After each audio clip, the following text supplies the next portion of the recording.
안녕하세요. 권상길 목사입니다. 이번 귀한 기회를 통해서 여러분들하고 같이 만날 수 있어서 얼마나 좋은지 몰라요. 비록 이제 여러분들은 제 얼굴을 보고 같이 또 공부하고 학업을 진행하지만 저는 이제 여러분들 지금 얼굴을 볼 수가 없어서 좀 안타까운데 이번 기회를 통해서 같이 서로 알게 되는 그런 시간이 되면 좋겠습니다. 그래서 강의가 다 마치더라도 혹시라도 궁금한 게 있거나 그리고 또 같이 교제 나눌 수 있으면 좋겠습니다. 개인적으로 뭐 제 소개를 좀 해야 사실 어떤 배경에서 이런 이야기들을 나눈지 여러분들이 구체적으로 알 수 있으니까 간단하게 제 소개를 하면요. 저는 한국에서 고등학교 2학년 때 캐나다 토론토로 이민을 간 1.5세예요. 1.5세라고 그러면 보통은 1세와 2세 어떤 중간 역할을 할 수 있는 그런 사람이다라고 생각할 수 있는데 사실은 그렇다기보다 마치 그 중국에서 어떤 경극을 보듯이 때때로 내가 편안할 때는 1세 그 옷을 입고 있다가 또 내가 불편하면 2세 옷을 입는 그러니까 우리 사람이 굉장히 이기적이잖아요. 그래서 저도 이제 그런 어떤 저 자신의 모습들을 많이 발견합니다. 고등학교 2학년 때 캐나다 토론토로 가서 계속 이제 이민교회에서 성장한 사람으로서 교회 분열도 많이 겪고 또 교회에서 생활하면서 사실 또 하나님을 만나는 귀한 체험도 했어요. 그래서 그 10대 때 어렵고 힘든 순간에 하나님을 만나는 것이 얼마나 소중한 것인지를 깨달았기에 일찍부터 목회자로 헌신해야 되겠다라고 결단하고 지금 이제 그 사역을 한 지가 30년이 넘었는데요. 어느덧 그 30년 동안 있었던 여러 가지 일들이 있습니다. 그래서 이제 여러 교회, 한인교회에서 섬기다가 제가 그 한인 이민교회에 대한 어떤 마음속에 좀 불편함이 있었어요. 그래서 내가 주류 사회에 진출하면서 좀 다른 조직을 경험하고 싶다라는 생각을 했고요. 그래서 이 육군 군목으로 대략 한 8년 정도 섬기다가 또 나와서는 어, 그 국방부 Department of Defense에서 오랫동안 있었습니다. 그리고 다시 이렇게 이민 목회 그 한인교회로 돌아온 지는 불과 한 3년 채 안 된 것 같아요. 그래서 이제 그러한 어떤 과정 속에서 여러분들을 만나게 됩니다. 조금 이제 이야기를 나누다가 구체적인 이제 제그 배경들에 대해서 더 추가적으로 설명하겠습니다. 자, 1강은 한인 1세대와 2세대, 또 지금 이제 3세대까지 있잖아요. 그래서 그 3세대 문화적 차이, 또 정체성 형성의 문제, 그리고 교회의 어떤 갈등들에 대해서 좀 같이 이야기 나누고자 합니다. 여러분, 한인 이민교에서 자주 목격되는 한 장면을 떠올려 보세요.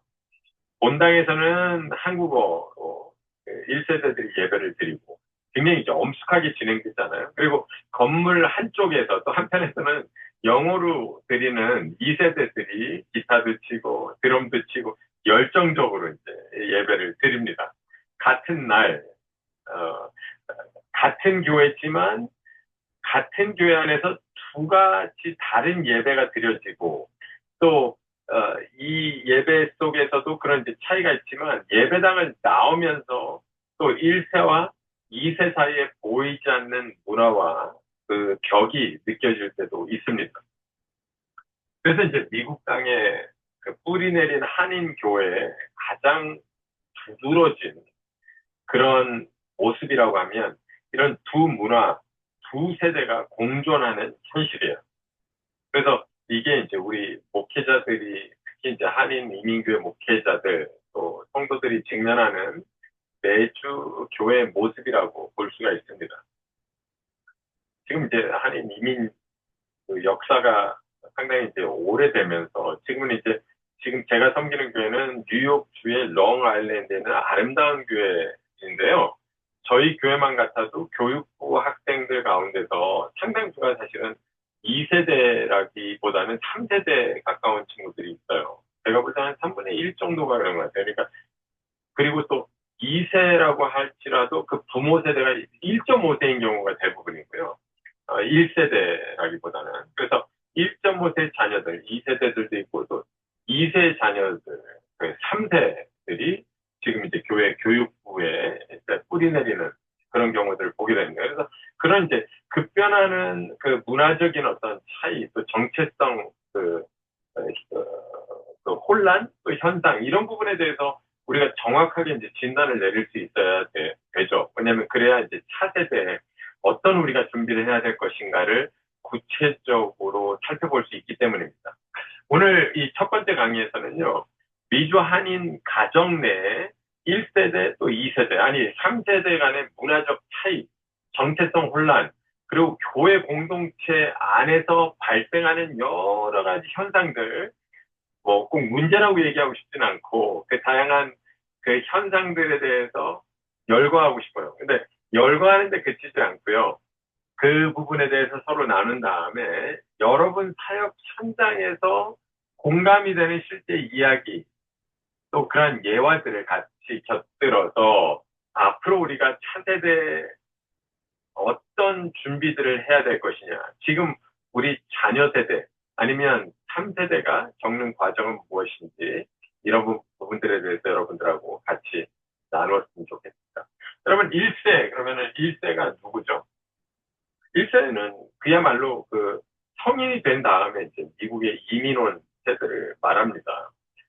한국어가 편하고 또 한국에서 자라난 가치 또 문화적 정서를 간직한 부모의 세대라고 할 수가 있습니다. 그래서 그 이민 그 역사를 지금 뭐 다 나열하지는 않겠지만 1903년 정도에 처음에 이제 하와이의 사탕수수 노동자들이 대거 이제 들어온 걸 시작해서 그 이후에 이제 소수가 오다가 존 F 케네디 그 대통령 그 정권 때에 그때 이민문을 확 개방했거든요. 그래서 1년에 뭐 7천 명 정도 한국에서 들어오는 경우가 있었죠. 그래서 수년간 이제 그렇게 들어오면서 실질적으로 저희가 이제 그 미국 이민을 논할 때 사실은 1903년 하와이 사탕수수 노동자들이 처음에 이제 시작한 건 사실이지만 많은 숫자가 미국으로 옮겨온 것은 1970년대라고 볼 수가 있습니다. 그러면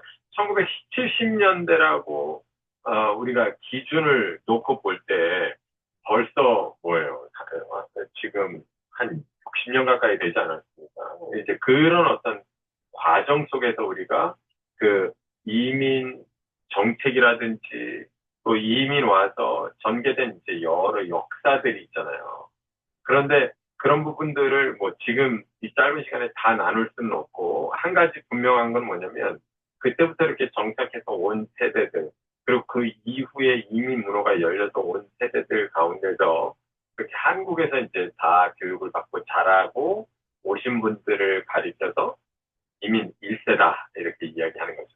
그리고 저처럼 뭐 고등학교 때 또 뭐 중학교 때 심지어 초등학교 때 이제 온 그런 사람들을 가리켜서 이민 1.5세대들이다라고 이야기할 수 있는데 이민 1.5세대에 대한 구체적인 사실은 그 명확하고 정확한 그 정의는 별로 많지는 않습니다. 그래서 저는 이민 1.5세대를 앞서도 말씀드렸지만 굉장히 모호한 그런 세대라고 생각을 해요. 그래서 한국 문화도 아닌 것이 미국 문화도 아닌 것이 이 섞인 문화에서 살아가는 그런 어떤 정체성이 모호한 사람들. 게다가 또 하나 덧붙이자면 뭐 사람들을 이제 보면서 아이고 영어 한국어가 다 가능해서 좋겠네요 이렇게 이야기하지만 실질적으로 깊이 들여다보면 영어도 안 되고 한국어도 안 되는 그런 1.5세들 저를 포함해서 그런 분들이 굉장히 많습니다. 그리고 나서 이제 우리가 알고 있는 것처럼 2세들은 그 1세대들 부모님 밑에서 태어난 세대들이고 3세대들은 그런 이제 2세대들 또 부모 밑에서 태어난 그런 자녀들이 3세대다 이렇게 이야기할 수 있습니다. 자, 그러면 가장 두드러지게 우리가 문화적으로 겪고 있는 어려움이라고 할까요? 아니면 그런 간극이 뭘까요? 1세, 1.5세, 2세, 3세를 걸쳐서 이렇게 자라고 또 가정을 이루고 뭐 성장하고 그런 어떤 과정 속에서 가장 큰 차이라고 하면 언어의 차이죠.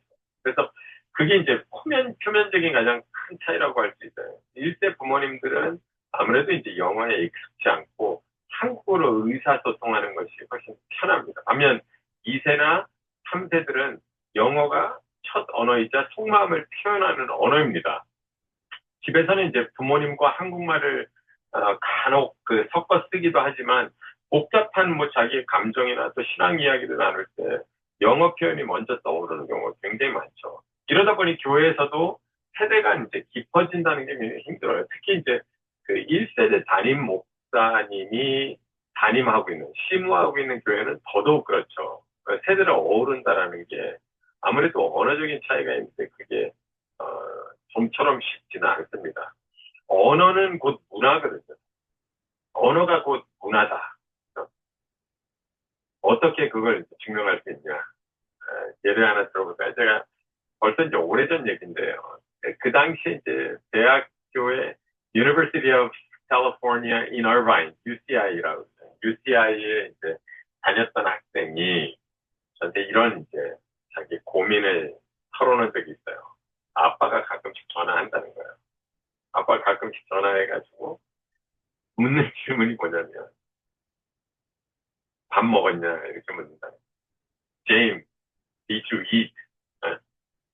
아니 간혹가다 전화하는데 전화해가지고 물을 수 있는 질문이 did you eat? 뭐 먹었냐? 밥 먹었냐? 고작 그게 전부냐? 이런 이제 질문을 하는 거예요. 그래서 그래 그럼 먹었다 그러면 뭐라고 그러시냐? 그랬더니 먹었다 그러면 또 뭘 먹었냐고 그러는데 what did you eat? 그래서 이제 그걸 저한테 이제 컴플레인 하는 거죠. 뭐, 자주 전화하는 것도 아니고, 간혹 가다 전화해서는 그냥 밥 먹었냐 정도, 한마디 하고 또 전화를 끊는데 도대체 그 배경은 뭐냐, 이제 저한테 그렇게 컴플레인을 할 때 제가 이렇게 답했습니다. 너는 한국에서 자라온 그 격동의 세월을 겪고 또 거친 우리 부모 세대를 몰라서 하는 겁니다.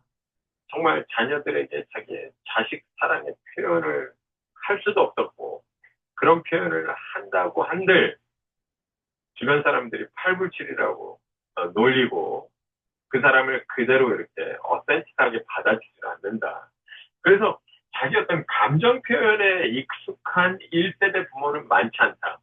너에게 전화를 한다는 것도 대단한 일일 뿐만 아니라, 전화를 해서 밥 먹었냐? 뭘 먹었냐? 묻는 것은 아들아 잘 있었냐? 아들아 보고 싶다. 아들아 사랑한다.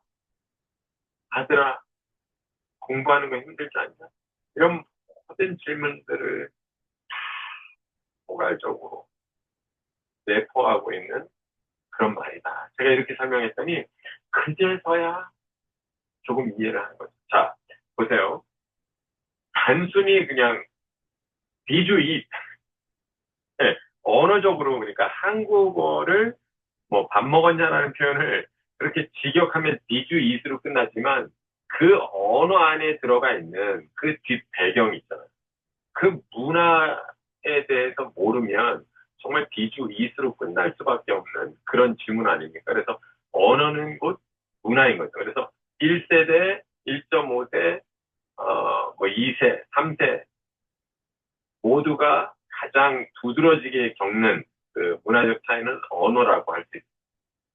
자, 그리고 이제 나아가서 언어뿐만 아니라 문화적인 차이인데 1세대 부모님들은 한국적 공동체 문화 속에서 성장했어요. 이 공동체 문화가 그 배경이 재밌어요. 왜 재밌냐면 사실 이제 깊이 들여다보면 과거의 한국은 이제 외세 침략을 많이 받았잖아요.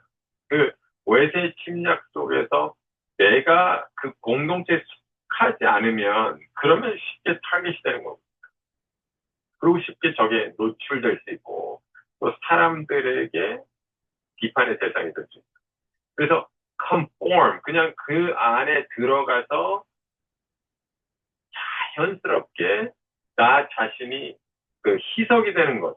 그게 이제 한국적인 문화로서 상당히 바람직한 거예요. 그래서 여러분 혹시 한국에서 군대 가보신 분들은 들어보셨지만, 뭐, 달리기 한단 말이에요. 선착순 달리기 같은 거 하잖아요. 그러면 절대 제일 빨리 들어와서도 안 되고, 또 제일 늦게 들어와서도 안 되고, 중간에 항상 섞여야 된다. 이제 이런 부분들을 이제 강조하는 이유가 그거잖아요. 자, 그리고, 그 공동체 문화 속에 성장하다 보니까, 당연히 이제 개인주의 사고보다는 그 가운데서 이제 부모를 공경하고 또 어르신을 공경하는 그런 어떤 가족의 명예를 중시하고 공동체의 어떤 소속감에 대해서 엄청난 의미부여를 하죠. 그래서 한국은 가족 명예를 굉장히 중요시 여깁니다. 또 교육열, 또 인내 뭐 이런 것들을 미덕으로 삼는 문화죠. 반면에 이제 이 세들은 우리가 잘 알지만 굉장히 개인주의적인 이제 사고를 많이 가지고 있잖아요. 그래서 자기가 조금 이제 그 불편해서 좀 감수했으면 좋겠는데 감내하지 않고 그것들을 그냥 표현하고 자기 멋대로 그 1세들이나 또 그대로 1.5세들이 볼 때는 너무 멋대로 자기가 하고 싶은 대로 하는 것 같은 그런 모습들이 보여지죠. 그래서 이제 그 교회 내에서도 1세 어르신들은 우리 자녀들이 조금 더 인사도 잘하고 또 예의범절을 갖추고 얘기했으면 하는데 그런 어떤 예의에 바르게 행동하지 않으면 상당히 이제 기분 나빠할 수도 있고요. 심지어 뭐, 아, 저 네 가지 없다. 다 가지 없다. 싸가지 없다. 뭐 이렇게 이야기하는 경우도 있잖아요. 자, 그렇다면 한번 좀 구분을 줘볼까요? 북미 문화. 북미, 그러면 이제 미국하고 캐나다. 그리고 한국 문화의 가장 두드러진 차이점은 뭘까요? 저는 가장 두드러진 차이점 중에 하나가 개인주의 vs 집단주의. 한국은 집단주의, 여기 미국은 개인주의. 그래서 개인의 선택과 권리가 굉장히 중시되는 문화가 미국, 북미 문화입니다. 반면에 한국은 말씀드린 것처럼 가족, 조직, 조직과의 조화, 체면, 이런 게 굉장히. 그럼 체면이라는 말 자체가 영어로는 없어요. 눈치라는 말 자체, 영어로 없어요. 왜냐면 그런 어떤 문화 자체를 미국이나 또 북미에서 별로 경험하지 못하기 때문에 체면 문화, 눈치 문화 이런 것들을 표현하기 굉장히 힘들죠. 눈치 문화를 영어로 혹시 표현하다 한다면 뭘까요? 눈치? 어, 네, 표현하기가 굉장히 쉽지 않아요. 그게 뭐 인사이트라고 할 수도 있고, 뭐 인투이션이라고 할 수도 있고. 그런데 그런 어떤 문화다. 근데 한국에서는 벌써 우리가 눈치 문화다, 체면 문화다 그러면 한마디로 그냥 딱 이해가 되잖아요. 그래서 이제 그런 차이가 있고 의사소통도 북미에서는 직접적이고 명확한 걸 좋아합니다. 또 yes, no가 정확하죠.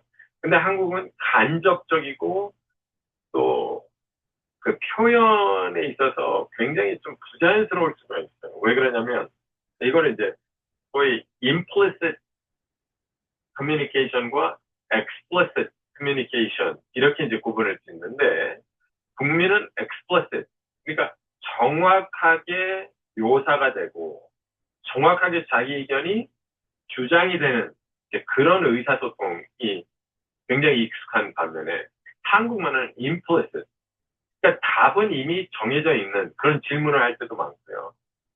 그리고 듣다 보면 굉장히 모호해요. 뭘 얘기하려고 하는. 그래서 그런 눈치가 정확하게 없으면 파악하기가 굉장히 힘든 그런 대화가 많다는 거죠. 그러니까 이제 그런 어떤 문화적인 이제 차이가 있기 때문에 서로 의도를 가지고 이해하려고 하지 않으면 굉장한 오해가 생기기가 쉽습니다. 그리고 한번 보세요. 미국은 또 북미는 수평 문화, 저 수직이 아닌 수평 문화. 한국은 수직 문화예요. 그래서 한국 사람들이 만나면 제일 먼저 하는 게 뭐예요? 민증을 까보는 거 아니에요. 그죠? 나이가 몇 살이니까 너무 중요하죠. 왜 그러냐? 그게 뭐, 미국에서는 상당히 불쾌한 어떤 질문이죠. 뭐 여성에게 나이를 묻는다든지 아니면 만나자마자 남자들과 마찬가지. 근데 그게 한국에서는 굉장히 중요한 게 왜 중요하냐면 나이를 통해서 일단 누가 더 높냐 낮냐 그렇죠? 또 자기 직분이나 또 자기 타이틀 신분 이런 부분들을 통해서 그 서열이 정해져야 편하거든요 문화적으로. 근데 북미는 아무리 내가 높은 직위에 가지고 있다고 그래도 존댓말이라는 것도 없고 서로 일단은 같이 프렌드, 친구의 관계에서 시작되기 때문에 수평적인 문화입니다. 그러다 보니까 교회에서도 모든 결정권을 주로 누가 쥐고 있어요. 저 지금까지는 1대 한인들이 쥐고 있었단 말이에요. 자, 2세로, 또 1.5세로, 저 같은 경우도 그 연방정부에서 그 공무원으로 이렇게 좀 오래 있었는데요. 이미 이제 사회 진출해서는 제가 이제 거기에서 이제 슈퍼바이저로 있었어요. 그런 어떤 타이틀이나 또 내가 책임을 맡고서 많은 결정권을 가지고 있는데, 교회에서는 상대적으로 뭐 한 30대 초반이다. 그러면 그런 사람들한테 뭐 장로 타이틀을 주고 또 리더십 역할을 한인교에서 맡기기에는 너무 연소하잖아요. 그러다 보니까 계속 한인교에 내가 머물러 있는 한 나는 아기 취급당하고 결정권을 갖지 못하는 그런 존재로 남을 수밖에 없다라는 아쉬움이 생기는 겁니다. 그래서 그런 어떤 수직 문화, 수평 문화가 이 한인 교회에 미치는 영향도 굉장히 많다라는 사실. 그리고 또 학습이나 교육 스타일은 북미 문화는 토론 문화죠. 질문, 참여, 창의성이 굉장히 강조돼요.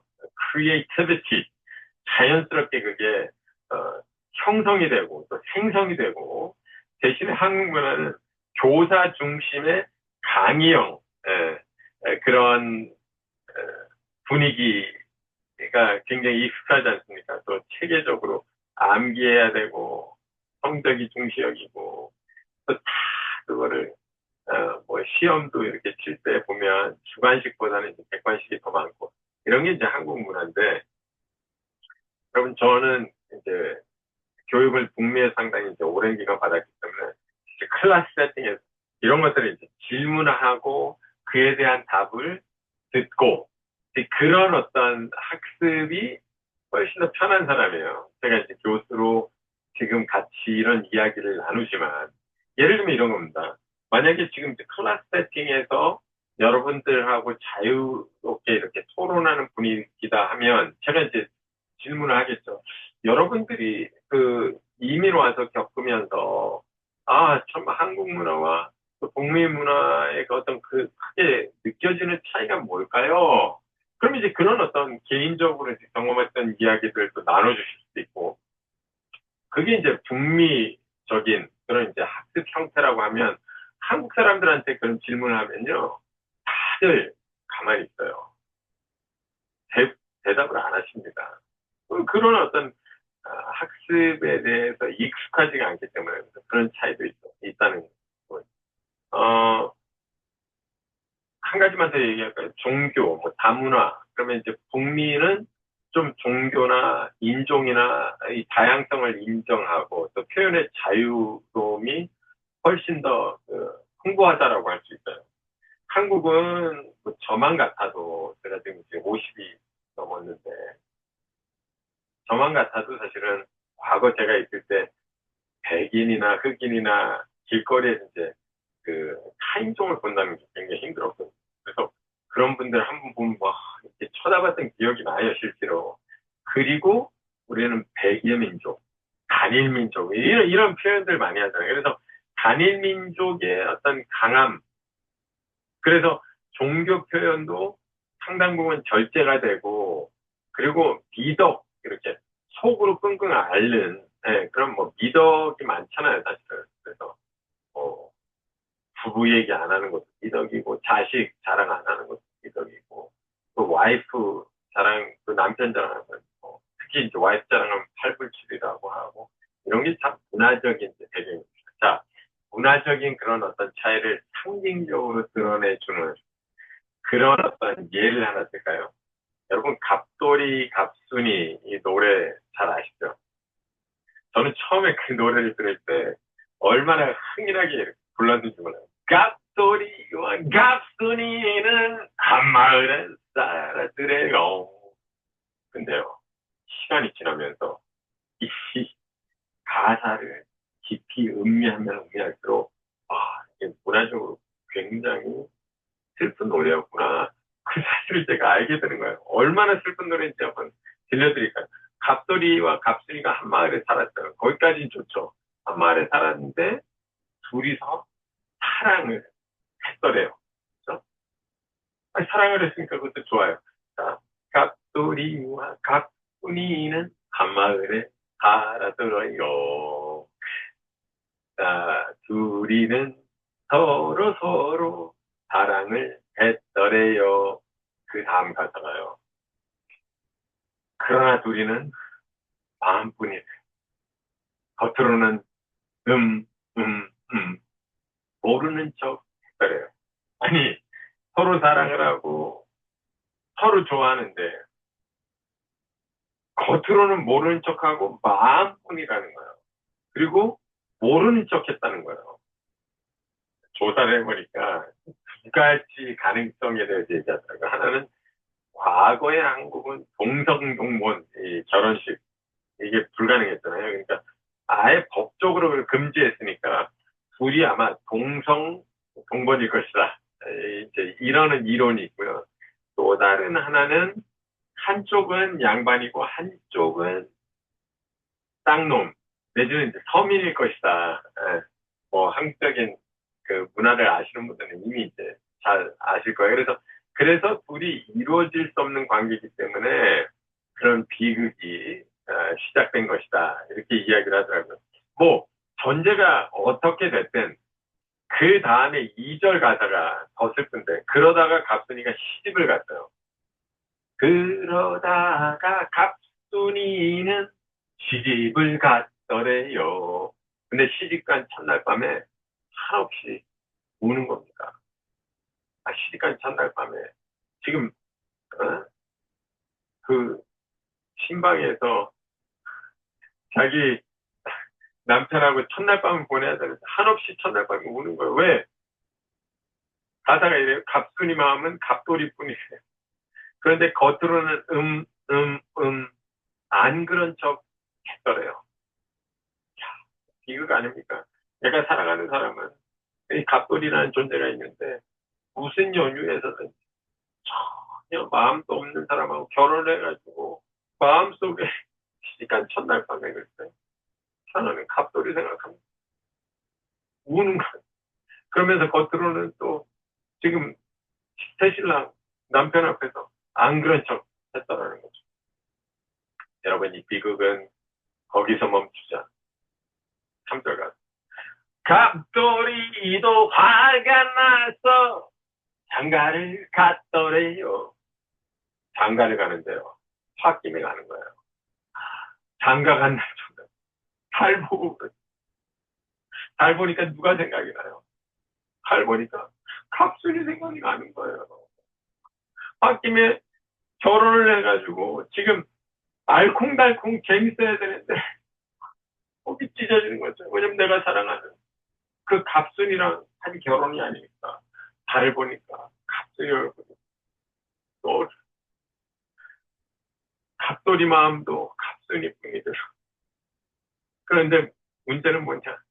겉으로는 음, 음, 음, 옷가지 것 했더라.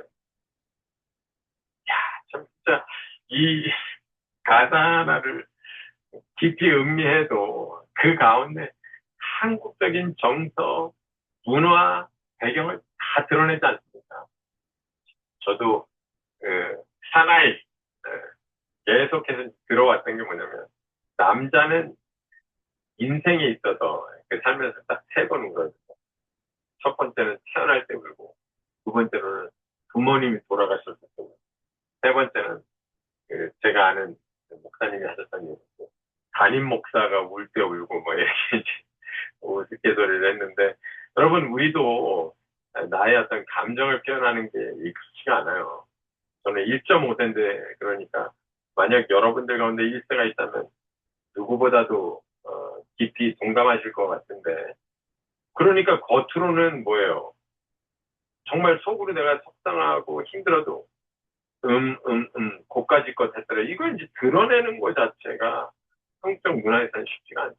반면에 우리 2세들은 뭐 별것도 아닌데 막 힘들어할 때도 있고, 제가 이제 그 관찰하면서 가장 재밌는 게 뭐냐면, 우리 한국 사람들은 막 악기를 기가 막히게 연주를 해도 뭐 전공하셨어요? 만약 바이올린을 내가 전공했다 그러면 그런 어떤 전공했다라는 얘기하는 거를 굉장히 주저합니다. 그렇죠? 근데 이 미국 사람들은 끝내주게 잘한다는 거야. 자기가 진짜 바이올린 제일 잘한다고. 자기 바이올린 오랫동안 쳤다고. 그러고 들어보면 완전 깽깽이 소리나. 이 정도, 바이올린 연주하는 사람이 바이올린을 잘한다고 그래가지고 제가 너무 당황했던 적이 있거든요. 근데 그게 사실은 배경에 깊숙이 들어가 보면 문화 차이라는 거예요. 문화 차이. 자, 2세들이나 3세들은 당연히 이제 뭐 질문하고 또 도전하고 또 교회에서도 자기 목소리를 내는 것이 자연스럽지 않습니까? 그 이제 부모 세대에서 보면 눈치 없이 또 버릇 없이 이렇게 보일 수도 있는데, 그거는 우리 1세대들, 그 부모 세대가 그 자라오면서 본인들이 직접 겪었던 문화와 환경의 산물이라는 거예요. 그렇죠? 그래서 내가 경험했던 거하고 2세나 3세들이 경험하는 거하고 그 차이가 있으니까, 우리가 사실은 사람들을 훨씬 더 이해하고 또 공동체 생활을 하면서 어떻게 해서든 우리 공동체가 더 긍정적으로 발전하기 위해서는 서로 이타적인 삶을 살아야 하지 않습니까? 근데 그 이타적인 삶의 시작 자체는 서로 어떤 문화나 환경 때문에 내가 그렇게 형성됐는지를 이해하는 게 굉장히 중요하다는 거. 이것도 이제 좀 시간이 이제 지난 일인데, 제가 그 교회 사역할 때, 그, 권사님이 아마 이제 부엌에서 그 다음날 행사가 있어가지고 장을 많이 봐오셨던 기억이 나요. 그래서 이제 박스를 가지고 들어오는데 애들이 이제 그 교회 앞마당에서 축구를 하고 있었단 말이에요. 근데 그 2세대 가운데 단 한 명도 물건을 들어드릴까요? 이런 아이들이 없는 거죠. 권사님 굉장히 속상하셨어요. 그래가지고 누구를 이제 지목해서 시키려고 했는데, 한국에서 이제 온 지 얼마 안 된 청년이 제가 들어드릴게요 그러고 이제 이 짐을 낚아채 해서는 부엌까지 이제 옮겨드린 거예요. 권사님 이제 그 부엌으로 가는 과정 속에서 그냥 가만히 계시면 좋았는데, 그때 운동하고 있는 애들 가리키면서 진짜 싸가지 없다고, 싸가지들 이렇게 했었던 그 장면이 성경할 기억이 납니다. 이 북미는 앞서 말씀드린 대로 explicit communication이 중요하잖아요. 그러니까 정확하게 사실은 자기의 어떤 바람, 그리고 요구를 전달해야 돼요. 그래서 혹시 1세 분들 가운데서 그런 비슷한 상황이 생기면, excuse me, do you mind helping me? 내지는 do you mind giving your hand to me? 이런 식으로 이제 도와달라는 이제 표현을 하는 것, 그게 굉장히 중요합니다. 그리고 또 우리 2세들은 그냥 가서 뭐 낚아챈다기보다 do you need help? 이렇게 물어보고 보통 이제 접근하는 거죠. 그래서 그런 부분에 대해서 여러분들 좀 명확한 그런 이해를 가지고 접근하면 우리 자녀 세대들을 더욱 넓은 마음으로 이해할 수 있을 것 같아요. 그런데 그런 것 없이 무조건 이제 지적만 하잖아요. 그러면은 우리 2세나 3세 청소년들은 어리둥절해지죠. 내가 뭘 잘못했지? 어? 교회에서 내가 모자를 쓰는 게 왜 문제지? 교회에서 내가 껌을 씹는 게 왜 문제지? 같은 상황을 보고도 1세와 2세와 앞서 나열한 그런 문화적인 차이 때문에 큰 괴리가 있다라는 것, 이 부분에 대해서 인정하고 인식해야 됩니다. 그래서 세대 간 문화의 간극은 일상 곳곳에서 드러나요. 가정에서도 드러나고, 교회에서도 드러나고, 사회생활 할 때도 드러나고. 그래서 1세대들은 가정에서는 우리가 너를 어떻게 키웠는데, 뭐 이런 표현 많이 하잖아요. 그래서 희생과 권리를 강조하지만 2세대는 내 인생은 내 선택이지. 부모님이 그런 희생을 해준 거에 대해서는 부모님의 선택인데 마치 그 부분에 대한 어떤 나중에 책임을 지라고 나오면 굉장히 억울할 거 아니에요. 그래서 그런 어떤 부분에 대해서 한번 좀 고민해봤으면 좋을 것 같아요. 그래서 내가 과연 1세로서 또 뭐 1.5세로서 나는 얼마만큼 2세대들이나 3세대들이 겪는 그런 과정, 또 그들, 소위 이제 문화와 환경의 산물인 우리들인데, 어떤 문화와 어떤 환경 속에서 노출돼서 그들이 지금까지 자라왔는지에 대한 얼마만큼의 이해가 있는지 여러분들 구체적으로 알고 접근하는 게 굉장히 중요하다라고 여겨집니다. 자, 문화의 차이는 또 하나 덧붙이면 결국은 정체성 문제까지, 정체성에 대한 부분까지 연결이 돼요. 여러분, 정체성 그러면은 뭐가 떠오르세요? 영어로는 정체성, 영어로는 뭐죠? 정체성. 영어로는 아이덴티티 아니에요, 아이덴티티. 그러면 이 아이덴티티, 정체성이라는 이야기를 많이 들었는데, 정체성을 간단하게 표현하면, 정체성은 나는 누구인가 하는 질문에 대한 답이 바로 정체성을 확립하게 되는 계기죠. 그리고 더 나아가서 나는 어디에 속했는가. 이 두 가지 질문이 굉장히 중요해요. 그래서 나는 누구인가에 대한 질문. 이런 부분들이 이제 복잡한 환경 속에서 우리는 계속 받게 되잖아요. 저도 한국에서 태어났지만, 고등학교 때 이곳에 왔고, 또 캐나다에 살다가, 캐나다에 17년 살았거든요. 그리고 이제 미국 LA로 갔단 말이에요. LA로 가서 또 오랫동안 있고, 미국 문화 속에 살고, 미국 문화에서 살지만 한인교회에서만 있었으니까, 한인, 그, 소위 이제 한국 문화에만 익숙해 있다가, 어느 순간 이제 결단하고, 주류 사회에 이제 진출해가지고, 지난 한 13년 동안 미국 문화권 속에서 거의 뭐 한국어를 구사하지도 않고 이렇게 살았거든요. 그러니까 내가 스스로가 한국인이라고 하는 게 맞는지, 내가 미국을 대표했다기보다, 그러니까 미군으로 이제 섬겼으니까 저는 그 안에 어떤 민족주의 사고가 있을 거 아니에요. 그래서 이 나라를 이제 뭐 대변한다 이런 의식도 있을 거고, 그러니까 나 자신도 그런 어떤 복잡한 환경 속에서 이 정체성이 굉장히 이렇게 혼란스러울 때가 많이 있었거든요. 우리 아이들 한번 생각해 보세요. 집에서는 저기네들 김치찌개 좋아해요. 또 한국 라면 좋아해요. 그리고 또 부모님이 이제 집에서 가르치는 건 뭐냐면 어른 말씀 순종하고 잘 듣는 아이가 효자 아이, 그리고 또 저기 착한 아이.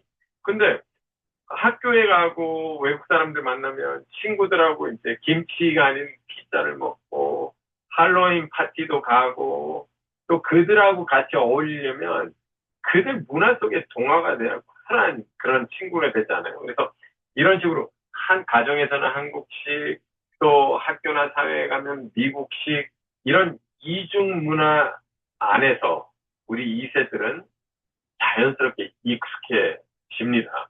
그러면서 그 가운데서 익숙해지기는 하지만 정체성 혼란이 오는 거죠. 두 문화 속에서 나는 누구인가? 내가 지금 뭐 미국 사람이야? 나 한국 사람이야?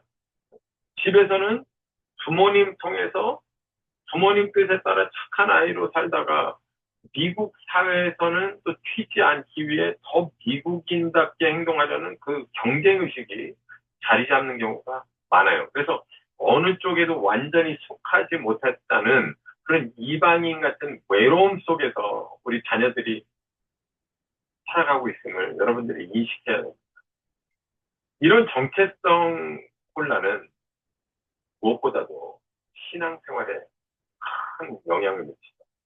그래서 많은 2세 청소년들이 사춘기와 청년기를 겪으면서 내가 한인교회 다니는 게 맞나? 그런 이제 고민들 속에서 한인교회를 떠나는 그런 현상을 가리켜서 1986년도에 헬렌 리시가 이번에 이제 사회학자인데 크리스천 투데이지의 Silent Exodus, 소위 소리 없는 탈출이라는 개념으로 이제 처음 소개가 된 그런 논문이 있었거든요. 그 이후에 이제 소리 없는 탈출에 대한 연구는 굉장히 많이 됐는데 그런 이제 배경 자체는 굉장히 중요한 게 정체성 혼란에서 비롯됐다라는 그런 사실을 여러분들이 기억해야 합니다. 그래서 이런 정체성 혼란이 신앙생활에 굉장히 크게 영향을 미친다는 사실. 그래서 한인 교회 다니면서 나중에 이제 대학교 들어가면서 그 전에 이제 부모님이 교회 다니니까 딸아는 갔는데 마음속에 가지고 있었던 그런 고민들 있잖아요. 정체성, 또 문화, 뭐 언어 그런 고민들 속에서 2세들이 종종 그 한국인으로서의 어떤 정체성을 희미하게 만들면서 교회를 이제 떠나는 경우도 굉장히 많아요. 그래서 요즘 같은 경우는 제가 최근에 읽었던 그 글에는 한 84%가 이제 대학교에 이렇게 진학하면 한인교회를 등진다라는 그런 이제 이야기를 들었습니다. 자, 1강은 여기까지 하면 좋을 것 같아요. 보통 45분 정도 저한테 부탁을 하셨는데, 지금, 그 정도 됐죠? 그래서 우리 2강에서 다시 여러분을 더 반갑고, 네, 더 기쁜 마음으로 만나도록